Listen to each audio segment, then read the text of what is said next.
ৰাম নাৰায়ণ ৰাম সূৰ্যৰ ৰূপো তেওঁৰ নিজৰ নহজ অসংখ্য প্ৰভাৱক কণিকাৰ মিলনে সূৰ্য গঠিত হৈছে। আগতে এই কণিকাসমূহ শূন্যত অৱস্থিত আছিল।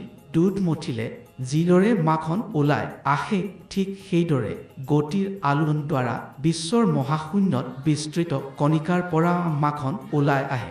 বিশ্বৰ মথনৰে সূৰ্যৰ উৎপত্তি হৈছে। সেই সূৰ্যৰ পৰা পৃথিৱী আৰু তাৰ পৰা জীৱলোক গঠিত হৈছে, যি প্ৰভাৱক কণিকাৰে পৰিপূৰ্ণ। এই শৰীৰো অসংখ্য প্ৰভাৱক কণিকাৰ একত্ৰত অৱস্থিত। এই কণিকাসমূহত সূৰ্যৰ ধাৰা সংগৃহীত, কেৱল তাক মুক্ত কৰি দিয়াহ সূৰ্যৰ শক্তি এটা পৰুৱাৰ আকাৰতো তোমাৰ ভিতৰত উপস্থিত।